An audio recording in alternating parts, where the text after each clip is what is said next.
Welcome back to the Wolff Den, presented by Win Again Club Room. I'm Matt Wolff, founder of Ticket Time Machine. Today we welcome Tracy Deforge to the show. Welcome to the Den. Thanks, Matt. It's fun to be here. It's not even as scary as I thought it would be. No, not yet. Still early. Glad to have you here. We're going to talk about a lot of different things, including the upcoming Super Bowl, which somehow is like two months away, 3 months away. Yes. It'll be here before you know it. But for the people who don't know who you are, give a quick introduction and then let's get started. Sure thing. My name is Tracy Deforge. I'm the founder and CEO of the Players Impact. And I met you through networking, probably through Mark Moyer's Win Again, and some others. We're connected to a lot of the same people. But I was fortunate enough to attend your Super Bowl event in Arizona, which was a great event. It was, I talked to you about this before. There's two different types of events when you go to the Super Bowl. There's an event that's there to entertain. It's a party. It's, see or be seen. And then there's other types of events that are charitable and educational and more networking, which is more what yours is. So tell everybody about the event and why you do it. Yeah, thanks. It was a very fun party. And we like to think of our events as the business before the party, knowing that, the Players Impact is a professional organization for professional athletes, a platform for which we can empower athletes in things business. And it starts with investing, entrepreneurship, and as they're transitioning out of sport, giving them business opportunities. And so why we do it is because the way that we believe our ecosystem has evolved is our athletes are obviously the primary reason that we're doing anything, but bringing them a network of high net worth individuals, family offices, venture capitalists, startup founders and entrepreneurs, thought leaders, and subject matter experts. So what better place to get them all that folks that are already in town, bringing them together and providing some educational opportunities and some really fun pitch competitions. And you'll have another party this year in Vegas. How many years is that for you? We started in 2019 going to the Super Bowl, minus a year off for COVID. Right. And how long has the Players Impact been around? We got started officially in 2017, so about 6.5 years old. Yeah, it's interesting the way professional athletes and business coincide. We had Andrew Petcash on. Do you know about Andrew? Yeah, of course. Great business and athletes. But today is much different than even 3 years ago or 5 years ago, where these athletes who are now playing, they're still playing, are really involved in the business world. They're acquiring leagues and teams, companies and stuff like that. And then you have people who have been retired for a while, getting into that now. What do you guys focus on with regards to the athlete and their journey? Is it the people playing now? Is it the people that are retired? Is it all levels of financial? Yeah, it starts with a community, Matt. What we care about most is that it is a professional athlete that's actively playing, retired, or has played at the Olympic level. And we know that there's extreme diversity in those three buckets. So what we care about is the athlete that wants to do more or cares more about the X's and O's or what's happening on the court or the field. We want them to be thinking about what's next and how to best preserve their wealth while they are playing, really mitigating the risk and things that they're doing. So our target athlete is just that thinking athlete, someone who's really aware of what else they could be doing and spending their time on that will help them ultimately grow their wealth. Without sugarcoating it, it's kind of a shady business. I mean, it'll make sense as I say. Athletes and businesses and partners and people wanting in, right? I mean, everybody wants a piece of these athletes from the moment they even start. And so you have all these people, agents and managers and companies. And how do you guys, vet the people that are part of your community, make sure that as best you can, because you never know. You see this whole thing with the FTX and just, Right. the Will Right. I mean, you just never know who's going to end up being nefarious. But to the best of your ability, how do you guys vet? What's the important qualities that you are looking for with not the athletes, the other part of the community, But the investments, the startups, yeah, just like any other like venture fund or type that's looking to work, we do our own due diligence. And one thing that's important to note is that we're not a fund, we're not fund managers, we're not deploying capital on behalf of the athletes. We're more of a syndicate, and in that regard, we're educating athletes to make decisions on their own. So we're providing our diligence and some ideation around why we're bringing it to the community, why we like it, but we're never suggesting that athletes do any investing or deals. In fact, there's no obligation or risk for our athletes to be part of the community.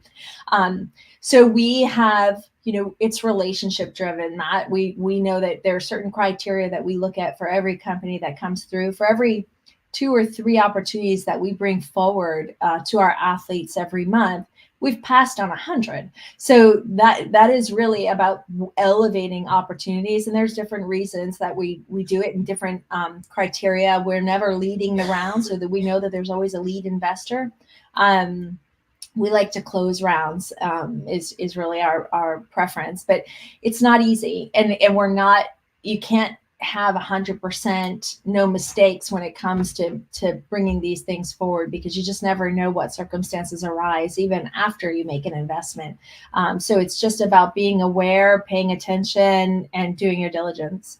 Yeah, but I mean, in a way, you are the liaison here, so there is risk if you have the wrong person in. So it's very important to make sure that your community is. That should be said for everybody, but in the world of finance and business and people with a lot of money who are doing big deals that might seem like they're on the up and up, you can kind of look and be like, wait a minute, I'm not so sure about these guys, even though they might have hundreds of millions of dollars to invest. Exactly. And we're very careful. It's a very curated community. All of our events, the things that what you went to, it's not open to the public. These are not things that just anybody can come to. So we try to be as diligent as we can about curating exactly what gets in front of the athletes from an investment standpoint, or even an earned income and standpoint, if they're working with startups to be advisors or beta testers or things like this, that we also offer our community. So we are very careful. Is there any sense of the number of success with what you bring to them that is a match, and then how much of those investments and all have been successful? Is there any numbers to attach to any of that? Well, we've made 43 different investments. We've deployed over $16 million, which, is, when you think about what our mission of democratizing access to these deals, allows our athletes to come in at smaller dollars. So if they are interested in investing, they don't have to write a big 6-figure check in order to test the waters in venture, because we know it's an extremely risky asset class. So mitigating it means letting them come in at a much smaller dollar amount. So, when an average minimum is about $5,000, deploying 16 million over 40 is pretty impressive as far as the impact that we've made and opportunities that we've given the athletes. We've had multiple successful exits, very strong IRR, but just like any early stage investor, sometimes the time frame to see exits is longer. In venture, it's in early stage investing is typically a 7 to 10 year horizon. So we expect that we'll be seeing a lot more exits here coming up once this IPO climate starts to thaw a little bit. Does that impact the number of entrances you could have? Like, does it have to be, hey, we can only really handle this amount because of the network, whatever that may be on the athlete side or the investor side? Or is it just, it could be as many as possible? It can be as many as possible. I think, but the reality is that not being insensitive to, again, the overall economic climate, there's certainly deal fatigue. And if you are expecting quick returns, this isn't the type of environment you get really quick turnarounds on. So if you've made an investment, you want to see how it goes, you might be waiting a little while. So that's why not everybody in our community is invested with us, but they are all interested in what we're doing. And so sometimes it just takes the confidence of the athlete feeling comfortable making the investment decision on their own. They might be in our community for a year or 2 or 3 before they actually make an investment. So we go at their pace. This is not, we're investing is great. We're excited to provide that opportunity, but it's not a must-have for our athletes to learn how they should be looking at deploying their dollars. And what does that education process look like for the community throughout the year? Obviously, there's the Super Bowl event that you have. Well, we do a lot of we do a lot of events like that, and we not always alongside big sporting events. Sometimes it's smaller, regional, so that the athletes that live and work in an area will be at our attendance. And so there's real networking, education opportunities during events. We do webinars throughout the year, learning series, bringing on subject matter experts. We do live pitch calls every month. So our athlete community can come on to a pitch call and ask their own questions. And that's sort of that experiential learning, I would call it. Is it all the athlete investing in something?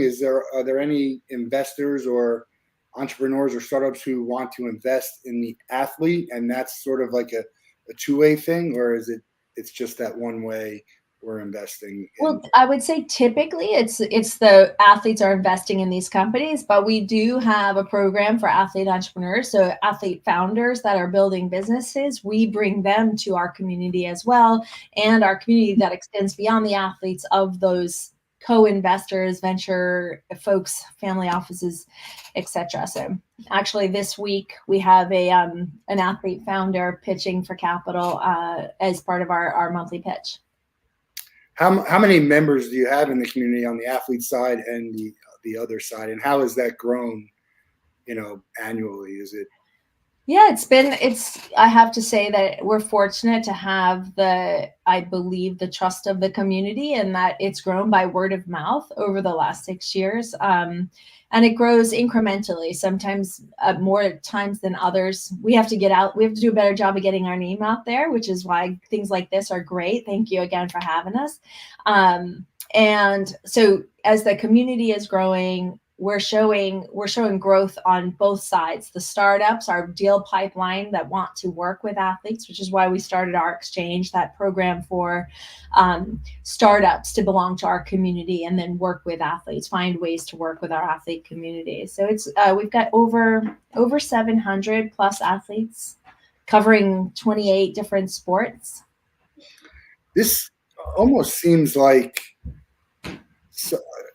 a Shark Tank kind of idea, not like the show, but you have these people who have money who would like to invest, and you're bringing them new stuff in that sense. Yeah, in that sense, for sure. How is it really different? How is it similar? These are private companies looking for capital. So that's similar to any company coming to the Sharks on the show that has now made this so popular.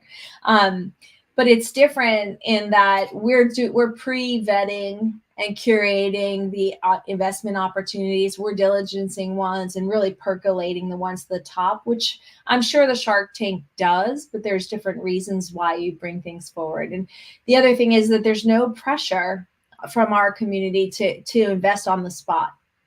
Let's make a deal is not how it works. We've already pre-negotiated access to these deals on behalf of our community, and that's why there's no pressure for real-time investment.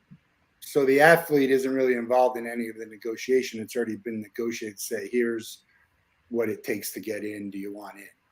Yep, that's correct.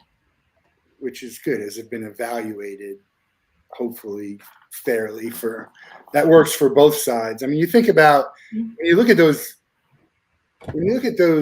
like when I'm watching the Shark Tank, I think about how great a deal it is a lot of times for the shark, to get such a big percentage for that kind of money.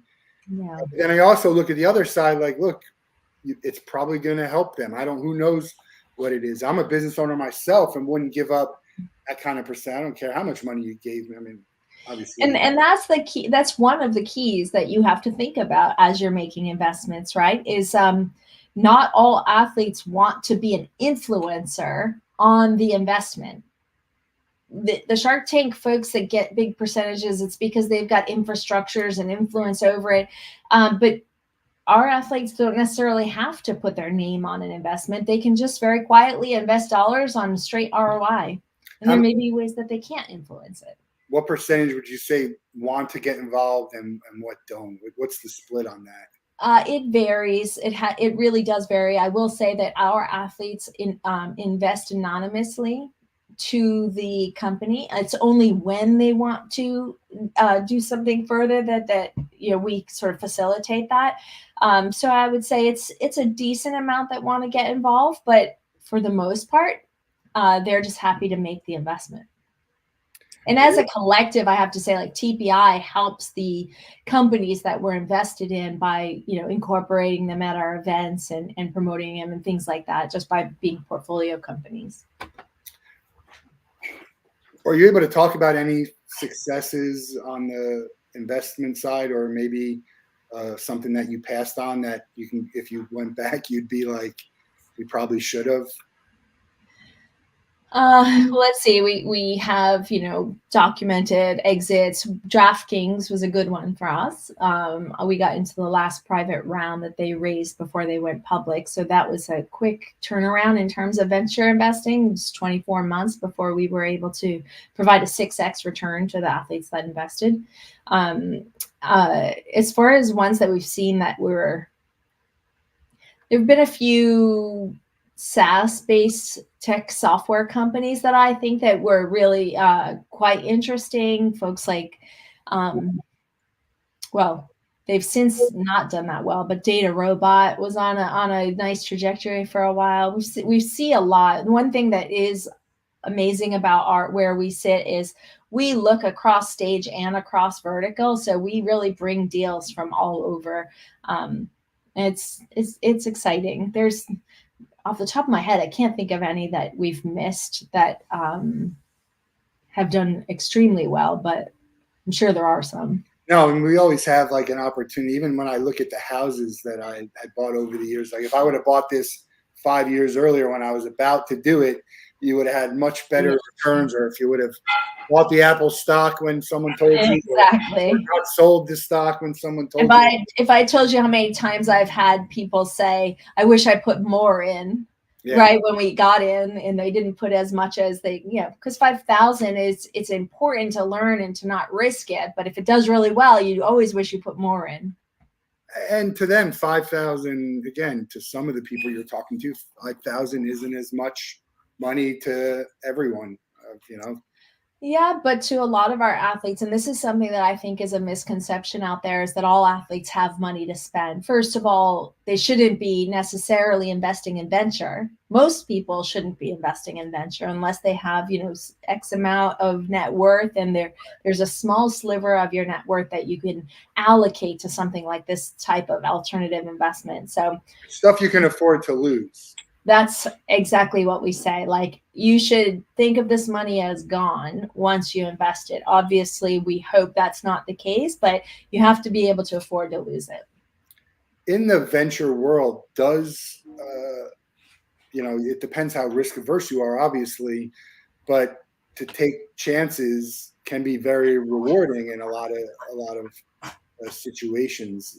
Are a lot of people making maybe more riskier, or is a lot of safe, and nothing safe, but calculated?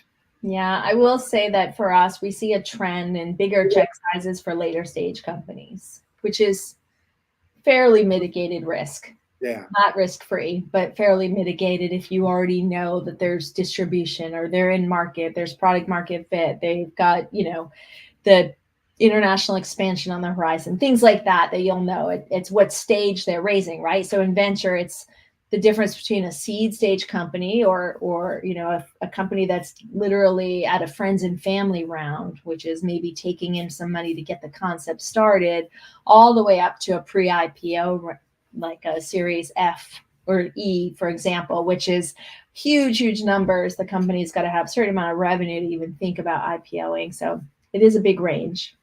How'd you get into this world? I know you've worked for Major League Baseball, for NHL in the past. How did you get here? Yeah, I was fortunate enough to, with some former colleagues, after the NHL, I worked at a sports marketing firm, helped build and sell that company to a big online registration platform in the sports space. While we were there, my partner and I had helped an entrepreneur raise some capital, and we sold his business to a very big sports media company for a lot of money. We invested $200K and we sold it 12 months later for $26 million. So that was the first success that we saw. From there, we helped another entrepreneur raise 1.2, and 9 months later sold him in principal to another big sports company. So that was the beginnings of our thesis. We started a venture capital firm, myself and 3 of the former colleagues from the NHL, where we saw sports as the tip of the spear that helps business models, like the proving point, the passion, and the real-time nature of sports.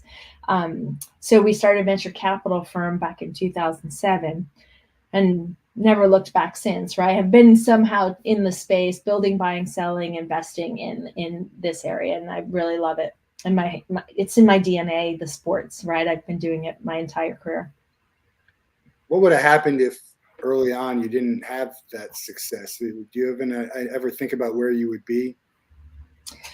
Well, if you don't have that success, you don't feel confident enough to go create a venture firm, right? Like, so if you don't have that trajectory, I think that was something that I always enjoyed. Even for a short time after that, I was an operator of a business, and I always longed for getting back into like that really exciting spot of discovering entrepreneurs, discovering what they could do. Like that's what I think is really fun about what I'm able to do. And I don't know, I guess I'm not a person who looks back and says, what if, because you can play that game to your detriment, and I don't do that. I mean, it could have been, I know I asked that question. It could have been not what if this went bad. It could have been, maybe this is something I would have wanted to do also, and I could have been very good at it also. I mean, people have ideas about what, maybe they would have liked to do if they couldn't have been. And that's sort of like what the athlete does. If the athlete ends his career and he can't be an athlete, he can't be a coach, a commentator, they have to figure out, what would you like to do? And I've talked to people, including, I don't know if you know Matt Laporta, but he does venture stuff. He knew from the start finance was his world. Yeah. And so some people know what they want, some people don't. It took me a long time to figure out even what I wanted to do. Yeah, I think that I agree with you that a lot of our athletes have that sort of identity crisis when they're done, which is why, building a community is the most important thing for us, is that sort of safe space. I don't know what I would have done differently in my career, because I feel like at every point in my background has created like the purpose in my journey to do exactly what I'm doing today. It all just is, this is the culmination of my career. And so, and I love what I do. I love helping athletes. I love talking to startups. This is it's a very rewarding place for me to be, because we're very mission based, right? We talk about supporting the 99 percenters, the 1 percenters, the names that and the folks with a lot of money. They don't need the players' impact. They've got access to just about anything they want and can write check sizes as big as they want. So for me, it's always about supporting the underdog, thinking about the guys that don't get the chances and giving them the chances and really helping them, even if they weren't a household name, and even if they didn't have, a star-struck career, we believe in them. When you have a sort of a silent partner or someone's an anonymous investor, is money just money? It doesn't matter who it is? Well, I think that's the power of the collective of our entire ecosystem. I say the athletes are anonymous to the companies that we're investing in, not anonymous to us. All right. So we have the ability to help those companies as a group. And because our community is always growing, you might not have had the opportunity to get into one of these companies that's in our portfolio when we were investing in it. But now we can then, bring our athletes opportunities to help those portfolio companies in different ways. it's a different world now with a lot of controversy out there. I mean, don't companies maybe want to know who this person is because it could end up biting them, and they have to do their due diligence too? How do they navigate that? Well, they don't know who it is, so it won't bite them because it's ultimately not disclosed unless there's a reason to disclose it if there's interest. But it's has not been a problem for us. No, it's interesting because we talk about like the Saudis' investment in Live Golf and then the PGA. It's like if someone found out that it was. Well, I have to say we are very careful. That's a good point, Matt. We're very careful in companies that are active athletes for reasons of their collective bargaining agreements should not be investing in certain opportunities like gambling or alcohol, tobacco, anything like that. We're very conscious of making sure that they're not investing because that's when it'll come back to bite the athlete is if they're found out to be investing in something that they shouldn't be because of their CBAs. You bring up alcohol, gambling, and what was the other one? I said tobacco, but cannabis, any of these. Alcohol, gambling, and tobacco. To me, I find this, it's so, I don't even know what the word is. You have these three industries all telling you, hey, don't gamble more than you can gamble. Don't drink, drink responsibly, and smoking can cause whatever. Yeah. As they take as much of your money as anyone will give. What's your feeling about that? Because to me, it's crazy how big gambling and all this stuff has become, especially when you're talking about advertising and sponsorship and investments. But there's a lot.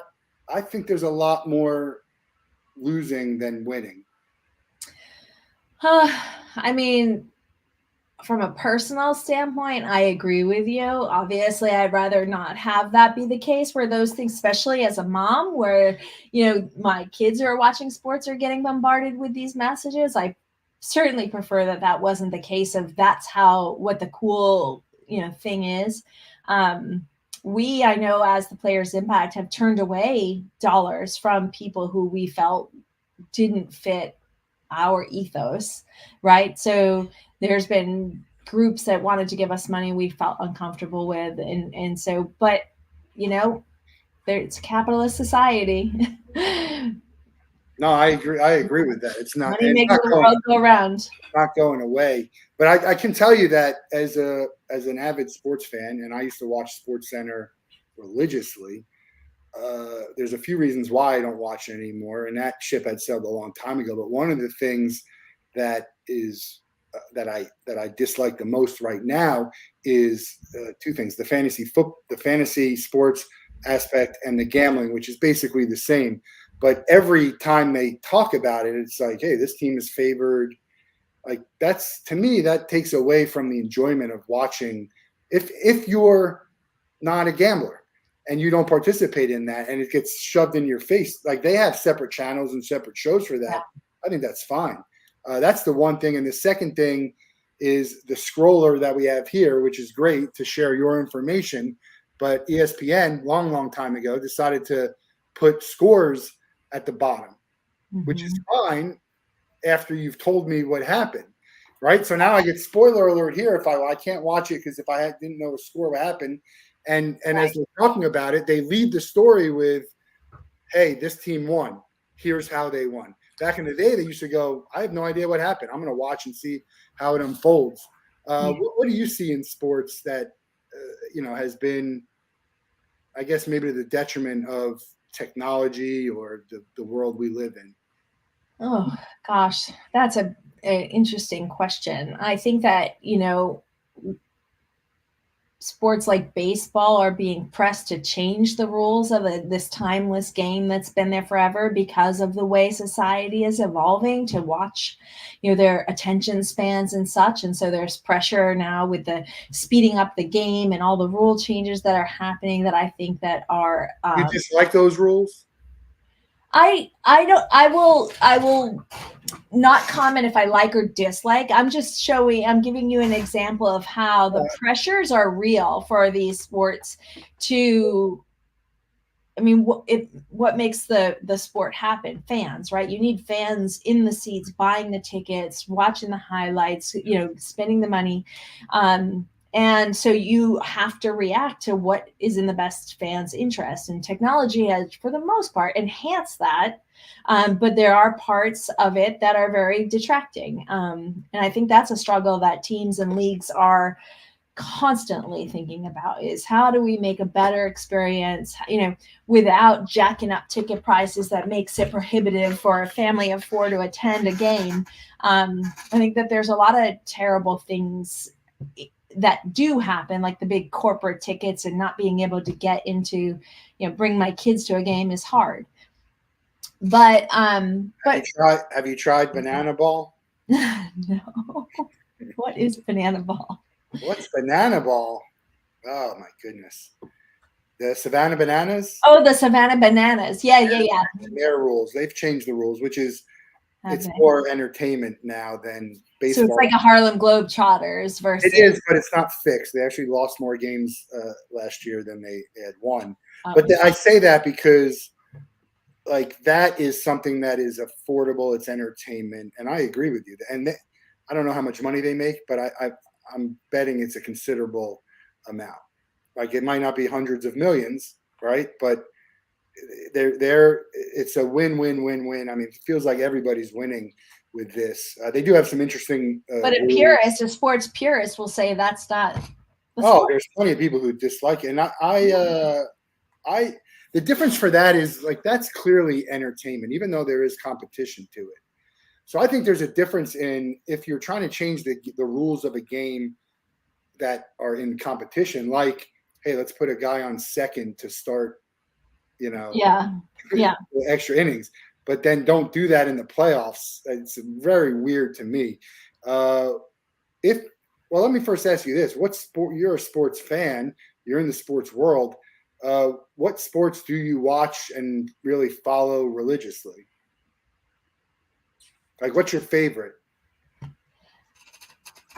I don't know that I have a favorite. I love sports generally, right? So any sports, I have to say that my latest love is rugby. Watching my son play rugby and learning the game has been really interesting to me. My daughter's a track and field athlete. Like, sports is just part of our lives. So I don't think I have one where I'm like, oh, I cannot miss a game. In my industry, when you're here in sports for your entire career, you can't go to everything. I had a good lesson that I learned back when I worked at the NHL.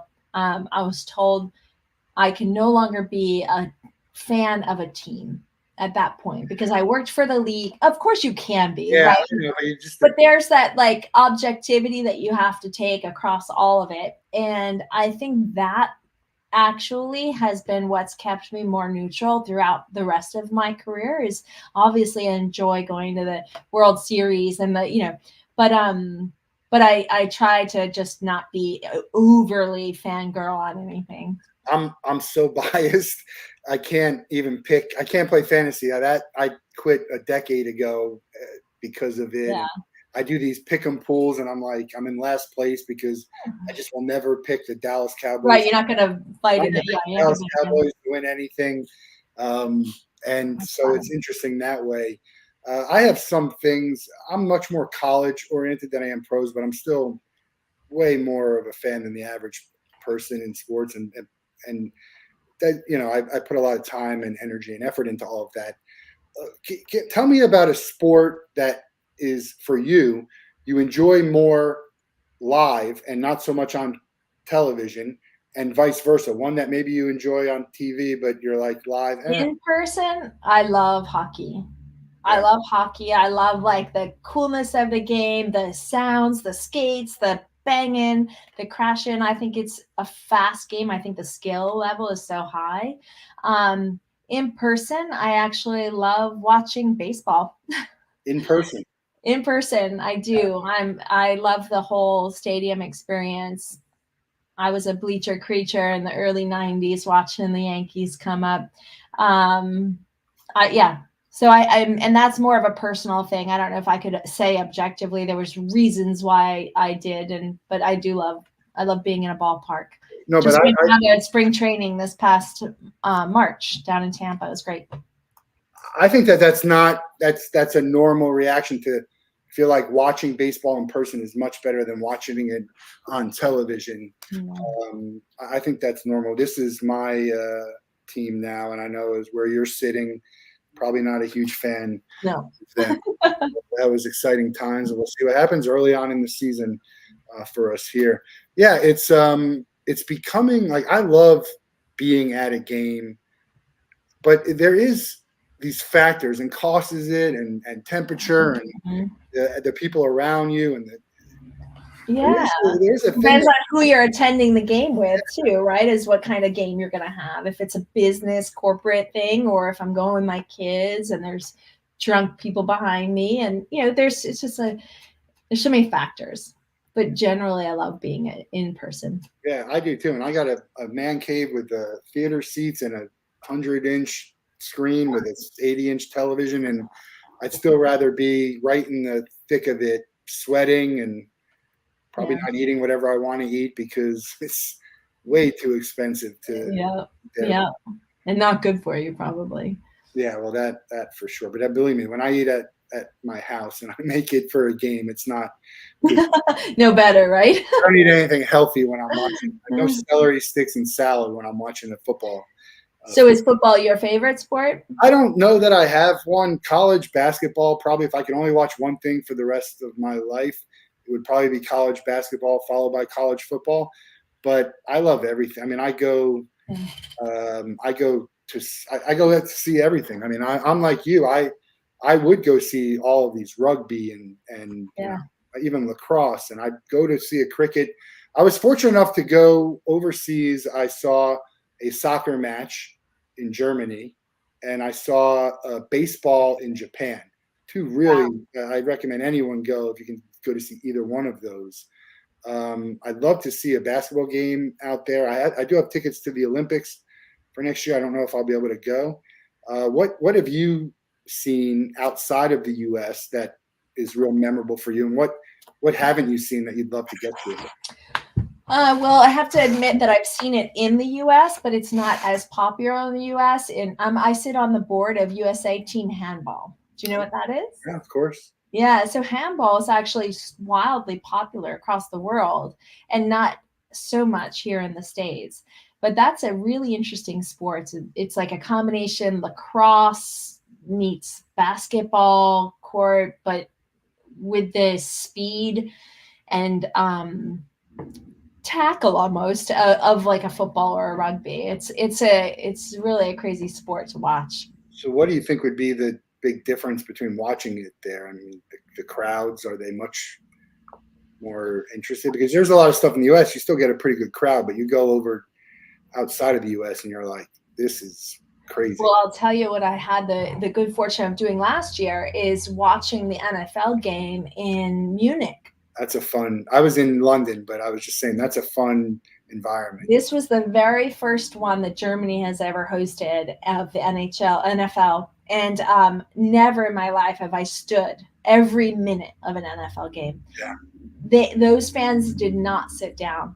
What was awe-inspiring really is that because there's no team over there wasn't that like team fandom, which is really interesting when everybody loves their team and that's what pulls on your heartstrings. But there was jerseys from every NFL team. Every team there was someone wearing a jersey or a hat from every single team. It was really incredible. And they knew all the US songs and chants, and like it was really, really cool to be part of that. I think there'll be a team. I mean, Jacksonville can easily play their home games there. You play 3 at home, 2 on the road, 3 at home. Mm-hmm. I think they're trying to figure out what they're doing with the stadium in Jacksonville. So it might happen as soon as next year, just as like a trial run, because they need somewhere to play. And where are they going to play? There's some options, but it'll be. I'd love to get to Germany. I've been to London to watch a game and Munich is one of my How favorites. cool is that though for the Yeah, football league to yeah. go and bring, American football across the Well, they world? used to have it called the World. Remember the World's Football League? Yeah, yeah, yeah. I don't remember. I forgot about that. Barcelona Dragons is the only team I remember from that. Do you like all this expansion, the USFL and the XFL and the fan controlled and all these different smaller leagues, basketball, and then these like offshoot leagues? Do you watch any of it? How successful do you think they can be? Well, they're not going to be the NFL, right? But what it does is become feeder systems so that the talent by the time they get to the NFL is better, right? Potentially better. You're finding the gems. I think that it provides lower cost entertainment to see the sport, like we just talked about with, the minor leagues or whatnot. You get to learn more, which I think just fortifies the fandom in the NFL for smaller leagues to do that. And I mean, it's tough, I think, when they're fighting for sponsorship dollars and stadium space and all this with some of these more emerging leagues. But Do you get any of those opportunities as investments come? yeah, all the time. All the time. Yeah. Has anyone invested in these leagues? We haven't, though, because a few of them have been through funds, which is just a different mechanism to invest. So we haven't done one yet, but I am very optimistic about the opportunities that we have coming up. That's yeah, there's a market for it. I think I don't know if they've done it right, and who knows, maybe having different rules is good because I don't know that the NFL needs a farm system. That's what college. There's so many colleges Yeah, and that's true. Division 1, 2, and 3 that are all capable of playing. I think there's enough players to have a league, but you have to pay them enough to get the good enough players. And so there's a lot involved in that. I don't watch a whole lot of that. I'd be more inclined to watch a sport that I've never seen. Have you ever seen the AFL? Yeah. The Aussie rules? I was lucky enough to go down to the very first AFL gather round last year in Adelaide.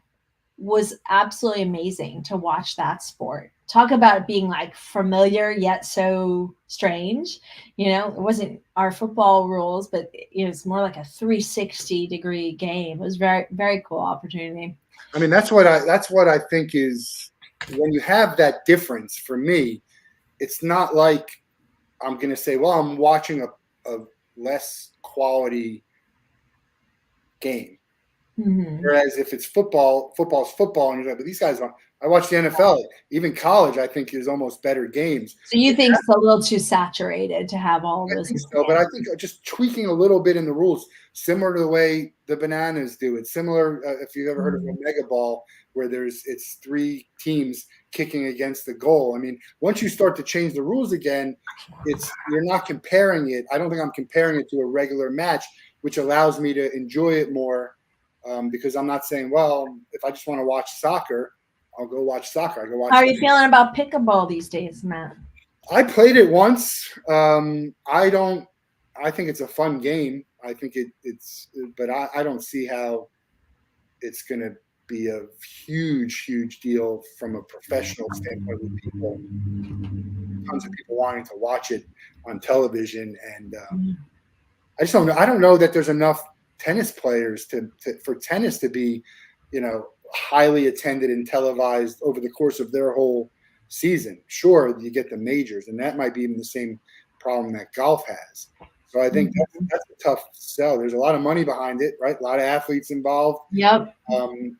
But for me, one of the biggest issues is the loudest people for whatever's going on in this world are the ones who are generally the heaviest invested in whatever they're shouting the loudest of. And they have all these followings. I think sometimes, the idea or the viability of certain things gets lost in that. I see what you mean. It definitely comes in waves, doesn't it? Like, to your point, whoever's cheering the loudest, the attention gets focused. But I believe there are enough smart people in the industry that know, like, wouldn't be investing if they didn't believe in like the long-term benefit of it. which is why I think we're seeing a lot of people investing in women's sports now. Thank goodness.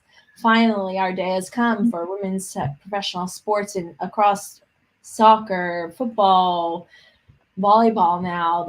It's a lot of people are screaming about it. It's not today your ROI on that is not as high as you know it will be in the near future.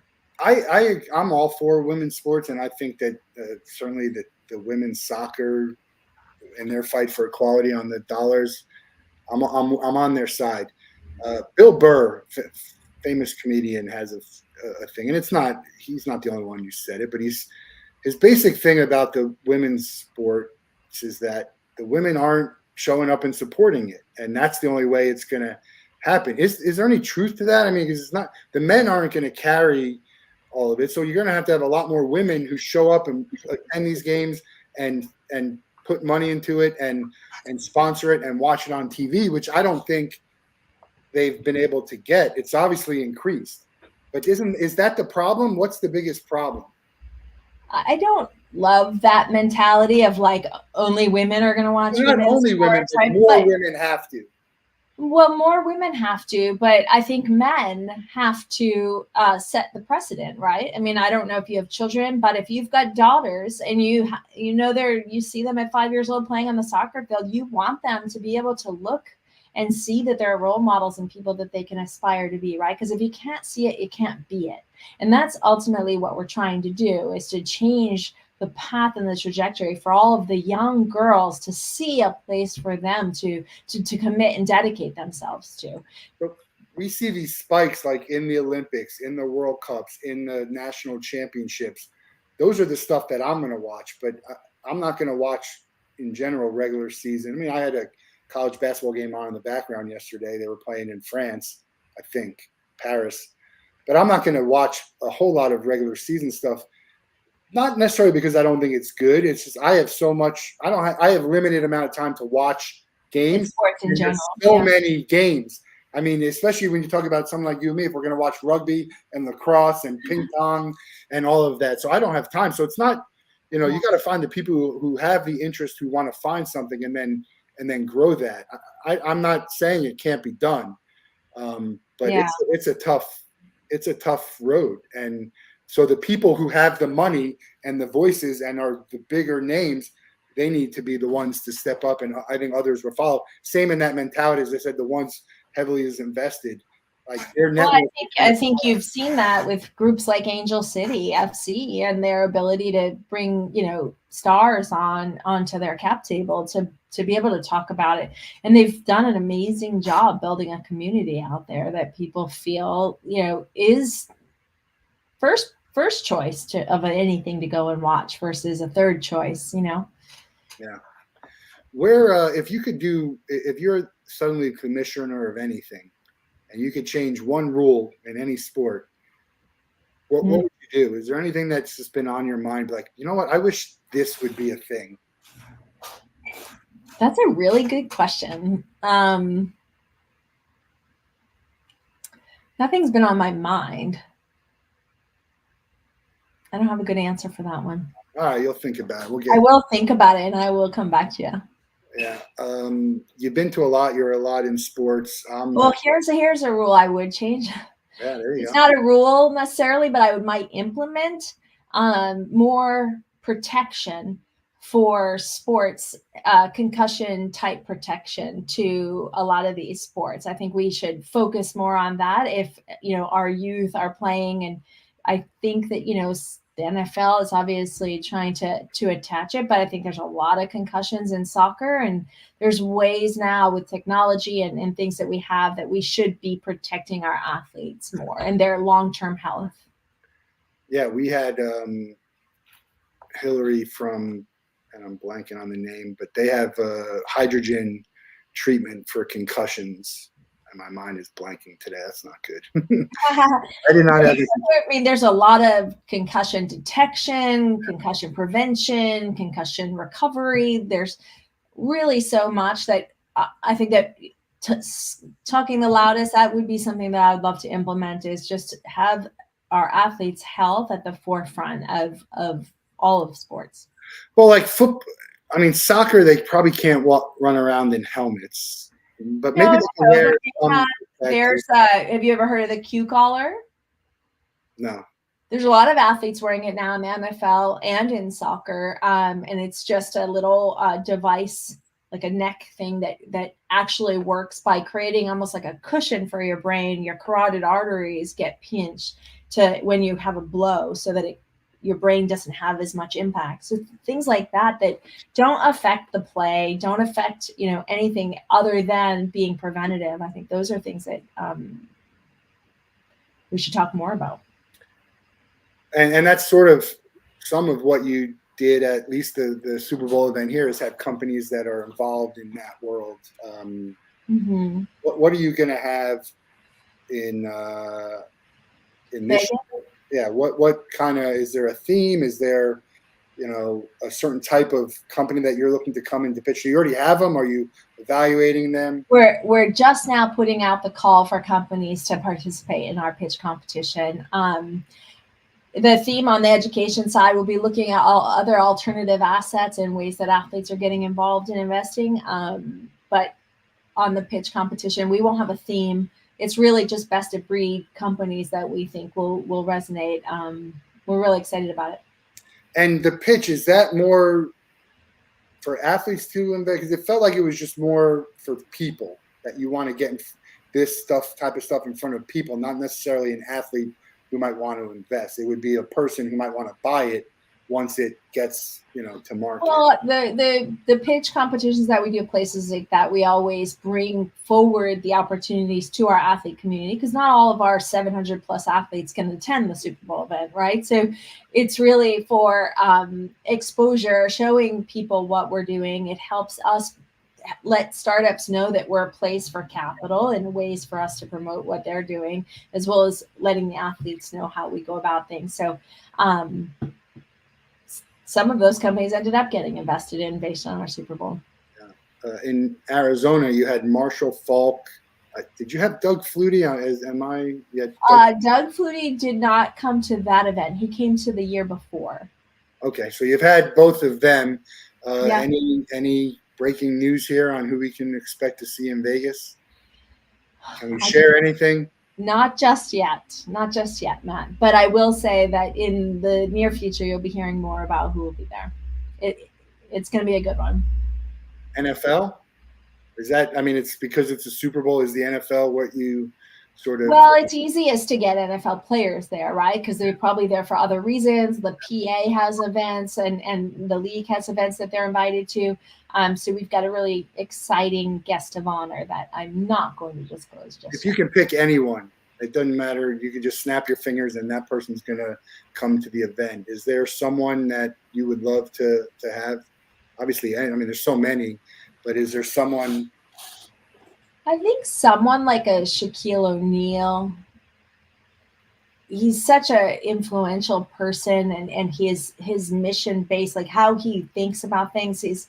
I would love to have him at our event. Is he the best investor from an athlete point? I mean, there's a lot. He's gone and created so many different companies, 140 something different companies that he has invested or worked with. Magic comes to mind too. Magic Johnson. Magic, definitely. He was on my lips to say as well. Magic and Shaquille. But there's another guy, a former NBA player, Junior Bridgman, who's made so much more money after his playing days. A guy who you may not have known what he did on the court, but he's really impressive as far as how he was able to what's his empire. He has I know I've heard of him. There's a company that he's involved with that everyone knows, right? What? Well, he does a bunch of franchising. Okay. He's with a lot of franchises, so I'm sure that in that portfolio, you've definitely heard of quite a few of them. Actually, is investing the new endorsement? I mean, people are making money to endorse and to act in a thing, but they can invest and sort of sit back. I don't. There's this new term people are using, influential capital, right? It's we used to say strategic money. You wanted strategic money. People were going to be able to help your business, and a lot of times that is still the case with athletes. But to the extent they're investing and able to use their influence, the only sort of downside to that from an athlete's perspective is not looking like a NASCAR with logos all over it. You can only authentically endorse so many things. Yeah, but on the flip side, Shaquille has 100 and something. When you have all these companies, you're like, do you really believe in it, or are you just throwing money at it? Are they just using your name to try and get more people to buy it? Which, by the way, all of that works, possibly, not always. Well, that's my point of it loses authenticity if you're not really quite sure why. Yeah. Is it because he was just given equity? Did he actually write a check? There's all those questions which are good for people to ask. So you shouldn't just follow blindly because there's an athlete at the helm, but it does help. It really does help validate companies. So yeah, I agree with that. I'm a big collector, obviously, with Ticket Time Machine, but memorabilia, I got everything here. Do you collect stuff from events that you've done, games that you've gone to, athletes that you've encountered? Maybe it's a signed book, anything like that? not really. I mean, I've got a bunch of sort of memorabilia in different forms from different things I've gone to over the years. I feel like I've been fortunate enough to go to major events. So I have a little bit, but I don't actively view it as a collection, to be honest with you. I've got a big memory box I just throw things in. Yeah, I got a lot of memory boxes too. Yeah. A lot of stuff sitting here, a lot of memory boxes. Do you have any idea what the best favorite game you've ever been to is? Like, what comes to mind when I say that? Wasn't my favorite game, but a funny story I'll tell you very quickly is I was very pregnant at the 2003 ALCS World Series. Oh, is that the earthquake? Huh? Is that the earthquake game?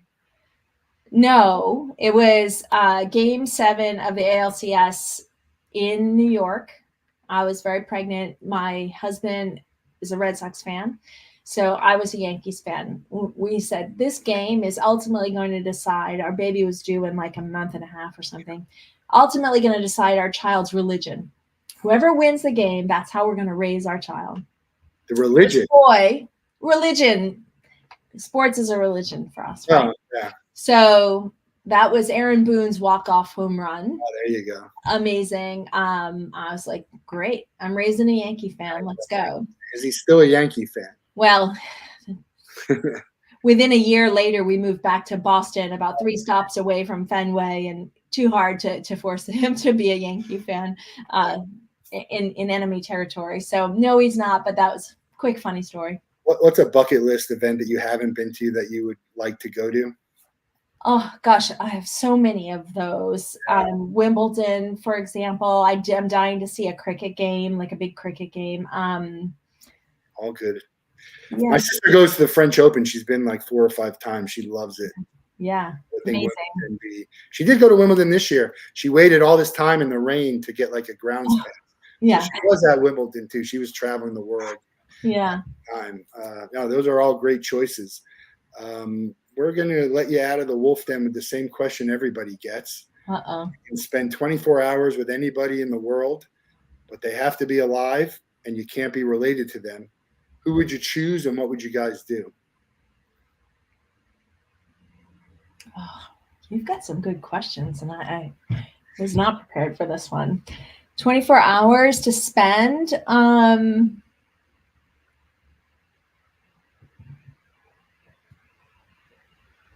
Matt, my brain's not thinking today. I feel like I have so many. It's off the top of your mind. It could be anything. It doesn't have to be in sports. It could be we've had Oprah and Obama and. Which is both of those are obviously great ones. They have to be alive. Because I would do anything to spend another 24 hours with my dad, but. Well, that's why I say no family too. I mean, that's right. Right, of course. So it's not that easy. Yeah, I mean, I love Oprah. Talk about a powerful woman who made herself and just reinvented herself a million times. I think she's amazing.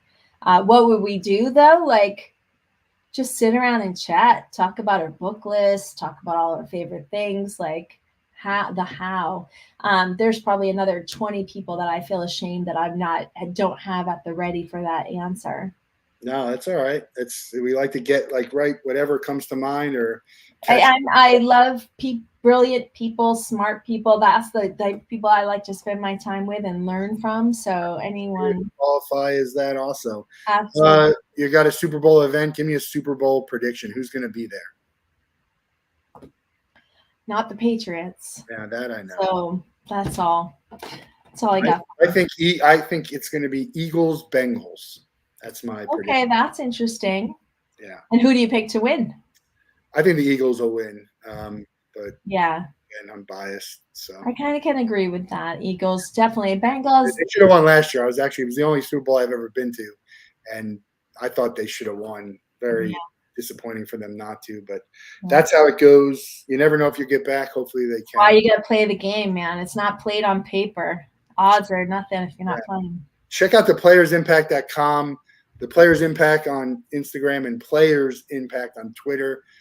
Information about the Vegas event coming soon, including how your company can get involved, which athletes are going to be there, what the agenda is going to look like. So check it out. I look forward to being there again this year, and I appreciate your time. If anyone has any questions, they can reach out to Tracy. She'll be happy to answer it. Thanks so much, Matt. Love it. And we'll Ticket Time Machine. You'll obviously be there, but Ticket Time Machine will be there too. We'll figure out how to get them there. Perfect. Looking forward to it. Everyone, we got another Wolff Den tomorrow. So have a good night and check us out then. Appreciate it. All right. Bye-bye.